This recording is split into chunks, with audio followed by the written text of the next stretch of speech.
No, I am in on an island in the North Sea at the moment. I'm traveling, but Okay. it's German time zone. I Yeah, got you. Okay, excellent. Well, I'm in the middle of America. I'm in Kansas City, Missouri. nice, So yeah, nice. it's great to meet you. How's everything going there? You Great to got meet good you. weather? What's the landscape like? It's pretty nice. Yeah, I'm here for a week, bit of vacationing, and it's pretty nice. Yeah, it's actually quite warm. We had some sunshine yesterday. Today is a bit more mixed, but it's really, really nice, and it's good to get out of the city. We're just having some fun time here, enjoying Okay, the weather. cool. Yeah, Sounds great. Kansas Well, Kansas City. Never been there before, but yeah. I hear that a lot. Yeah, it's a surprising destination. It's a fun place. So if you ever get here, get a little barbecue, get a little jazz. I mean, of course, we got Yeah, Patrick Mahomes, so there's things yeah. going on for sure, you know. How far is it from Denver, We're like by plane? about 8 hours.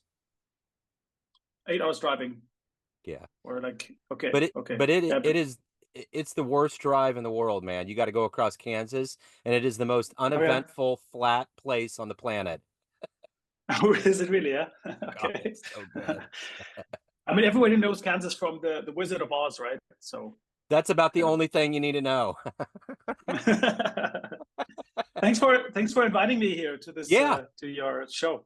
absolutely. And I'm looking forward to peeling back the layers of your life and business as an advisor and a consultant. Yeah, And before we yeah, get to that point, I want to know 4 years ago we were trying to figure out this pandemic. How are we going to get out of right, it?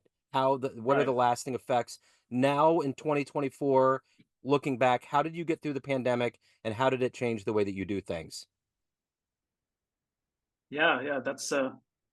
Yeah, that was one hell of a time, I guess.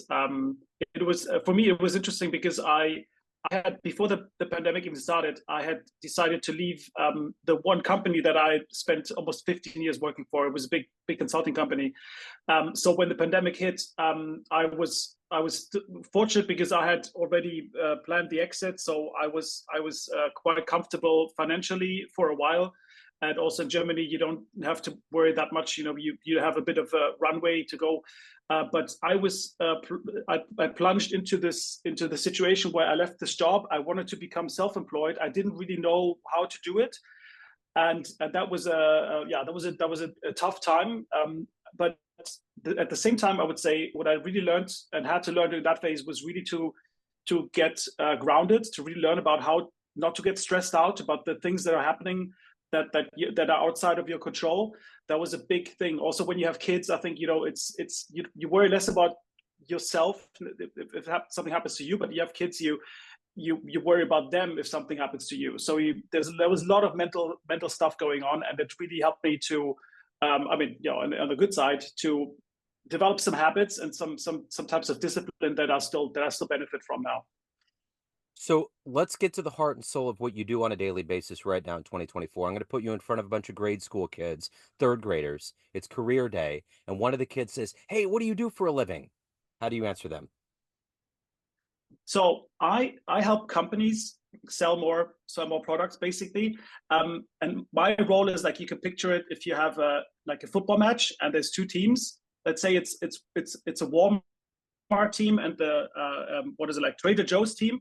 Then maybe Trader Joe's will hire me as a coach to help them be more successful in this game. So, what did you want to be in the third grade? What was your dream? I wanted to be a pilot, actually, commercial pilot. Okay. Do you fly? Yeah. Did you pursue it? No, I didn't actually. I haven't got around it, and by now, to be honest, maybe at some point, I don't have it on my list at the moment. Okay. But it was. I'm still fascinated about planes, and I love flying. But as a pilot, maybe later in my life. Okay.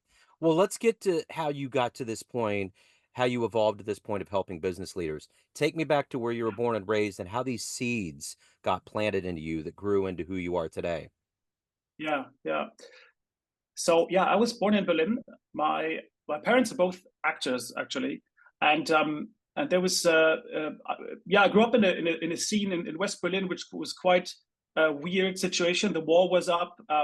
West Berlin was this enclave. It was heavily subsidized. A lot of people ended up there who didn't want to be, for example, to do military service in West Germany. They were all excluded in West Berlin, but you were on this little island and surrounded by socialism and Russian troops basically.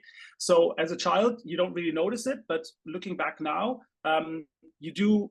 In hindsight, you see this kind of strange, this kind of strange atmosphere, some kind of strange vibes, and it was a really interesting way to really see the difference between different political systems, and that really shaped my interest. Also, I would say to even today when I do my work, where and it's something I think that is underestimated in corporate life and any organization, the role that some of the really like deep-seated beliefs and some of the values or ideas play in whether people work successfully with other people, or it becomes really a very difficult situation where just things don't work, or people don't work together, no one knows why, and it has a lot to do with mindset.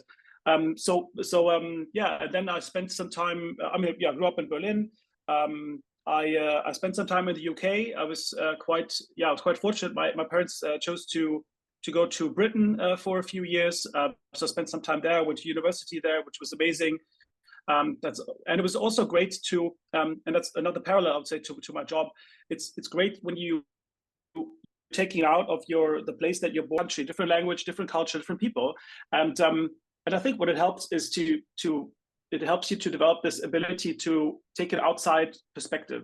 And when you take that outside perspective, you can discover things, you can see things that are difficult to see when you're in that situation. And that's exactly what I do. That's exactly how I am successful at what I do, is when I take that perspective, and I can work with, it doesn't matter the management level, or even on the the operational level, and some projects, to really frame situations differently and really take people out of maybe some of the beliefs that they have, and then make them see, okay, there's actually a better way of doing it. And then then I help them over this, maybe with some proper techniques as well. But this is like the I think what it boils down to, I would say. So who's been a hero for you? Who's been an inspiration for you in your work? So there's something I found. That's a good question. There was, early on when I started working in consulting, there was one of my first he took me on a great thing to do, and what I really loved what he did. So he took an hour to explain everything to me. He gave me the context. He gave me an idea about the client. What are they trying to achieve? Who else is working in the team? So it was a lot of context, and like what I call today like situational awareness. And then he said, okay, how do you feel? Do you feel like ready to go? I was like, yeah, definitely. I was going to start tomorrow. So, and then he said, okay, so great. So I only have two expectations from you. The first is that you get this done. I don't care how, but you get this done. And the second is that if you have any questions, you come and ask me. And this was incredibly empowering, because it transported like his trust in me that I could do it. It gave me enough way to be creative about how I would do it, which is really something I need. And I really want to have that freedom. And it's also something that I've really learned, which I think also people underestimate in companies. It's so important to really talk to people, to really understand, okay, where are they coming from? What are they actually doing? Why are they doing it? Do they even understand why are they doing a certain, I think, and very impatient. These 5 steps how to opt that he discovers as a problem or a challenge, and he discovered that the first step is actually the question: can I get rid of this thing completely? That's like the first question. Can I sacrifice it? Before you even start optimizing or automating something, it's really like, is this really necessary, or can we get rid of it? So this guy is extremely impressive, but at the same time, I think maybe working for him, I don't know if I could do it, but Yeah. still. So let me ask you this. What is the motivation for you every day to get up to do this work you're doing? Because you're giving a lot of yourself to help others, but you also have to hold back and evolve yourself. What is that gas in your tank every day to do the best job you can? Yeah. So for me, it's really the realization that a lot of people think that most people go to work because they just want to make money, and I think this isn't true. I think people really of course you want to make money, you need to make money, but you also want to work on something which gives your life a purpose. So you want to find something where whatever the company does that you're working for um, does something that you can identify with. And this is something where I that really drives me when I'm working with my clients. Yeah, as I mentioned, I work with all the levels of the organization. When I get put on a new project, I talk to everybody because otherwise you cannot really understand what's going on. And then it's really about helping people to understand that if they first to rediscover that purpose, and then to understand that they have to take responsibility for the purpose, but also, and this is really the kicker, this is really something I've only been really understanding the last few years, this idea of sacrifice, of being very conscious about what it is that you need to sacrifice, both maybe outside, but also maybe inside of you, some kind of like idea about yourself, your ego, to let it go, and then to orient yourself better, and then feel much more liberated to do what you do in an authentic way. And this is really what fascinates me, and what is apart from of course helping this company make more money or be more successful, also seeing that the people are actually becoming happier and more successful in what they do as well. So what's been one of your favorite client success stories? Maybe one that you grew a lot or they really transformed. What's one of your favorite stories? I was I was once in Berlin at the waterworks, so public company, and this was a really great environment to work in. It was an interesting challenge because um, they had a lot of investments to do because the city was growing and there was more technology that needed to be implemented, and when I started there, I could really see that everyone in the company, even though but they might have different opinions about how to do things, or you have different personalities, and some connect better than others. One was really connected of what they're working on. Yeah, no one can live without water. So there was something about it that was very very inspiring, and I know that whenever we had discussions around what to do next and how to do it, it was always a constructive.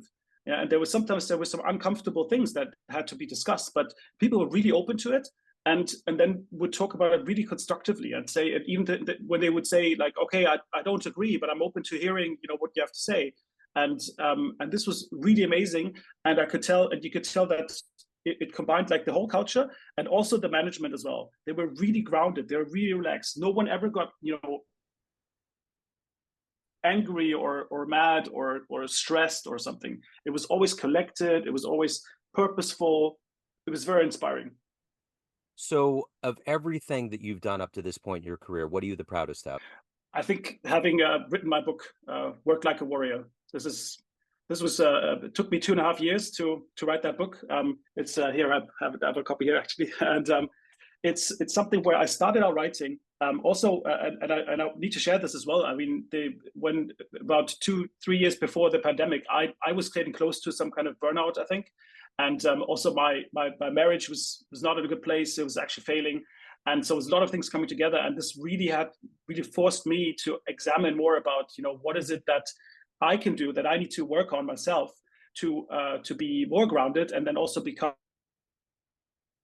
more successful at what I do, and of living life again.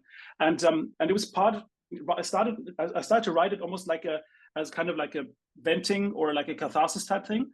But then over time I realized, okay, I actually have a lot of things that I observed over so many years in consulting to have more fun and be more successful working in any kind of organization. So I started writing down all this stuff. And then last year, I got to this point almost exactly a year ago where I thought, okay, I think I actually really have something going on here, but I need to really figure out how to finish this now and how to publish it. It's going to be a challenge. And then I thought, okay, well, I guess I have to, if I really want to follow this, I have to follow my own advice that I write in there. And one of the subchapters is called "You have to make the right sacrifices." And I thought, okay, well, if I really want to get this done, then I better examine what those sacrifices have to be. And in my case, it was basically saying, well, instead of on the weekends meeting friends, going out, having dinner somewhere or these kind of things, I thought, no, I guess I have to do the exact opposite. I should go to bed early on a Friday night, Saturday morning, meditate, go to the gym, go to the library. There's a university around the corner from where I live, and write that book and finish it. And that was a huge thing. And yeah, led me to then publish it in January. And then what was really incredible was that I was invited in July to do a talk about it at Mind Valley University. Mind Valley, I don't know if you know it. It's like an online learning platform. It's very much connected to people who want to grow as personally. And and I was invited spontaneously to give a 20-minute talk about it, which was incredible. I was so nervous, but it was a huge shift to talk about something that's really close to your heart. And yeah, I would say, yeah, that's what I'm most proud of. So Apart from everyone also out, being a dad, I guess. But yeah, absolutely. No, and that's a given for yeah, sure. So at the end of the day, everyone has a perception of you. yeah, Family, friends, all of your right. colleagues, all of your clients, the readers of your book, but you run the show. What's your perception of you? Who do you think you are? Wow, that is a huge question. So I'm someone who is really good at connecting people, and I'm someone who always sees the good in people, who has like naturally my first instinct is to trust, but I also know that there is I would say there's danger out there, and I mean this literally, yeah, that you have to be prepared also to counter these things that are either dangerous to you personally, either in companies. There could be people who maybe have not the best motives, and these kind of things. So and these are I see myself also politically correct, yeah, but there are people out there also in the corporate world who might have mental issues, and it's difficult to recognize that, but it is important to talk about it, because I've been on the receiving end of that. And this is something where it's almost like how I see my role in life, that I want to encourage people to become better and to work like, and to benefit from these things that I've learned, but also to really understand these uncomfortable things and to go straight for them. Because if you ignore them, the risk is that they will just become bigger. And this is something, that I really follow. So Work Like a Warrior is the book. If anyone wants to pick it up, they want to hire you, reach out, learn more about you, what's the best way to do that? The book is on Amazon, either as print on demand or ebook, on Kindle. And reach out to me on LinkedIn. I'm there, Vincent Gressieker. Happy to get in touch with you. Okay, excellent. Vincent, thank you, sir. Thank you for your story. Thank you for your time. Have a great time Joe, out there. Thank you so much. Yes, sir. Take care. Thank you so much. Thank you so much. All the best to you. Yes, Take sir. care. Cheers.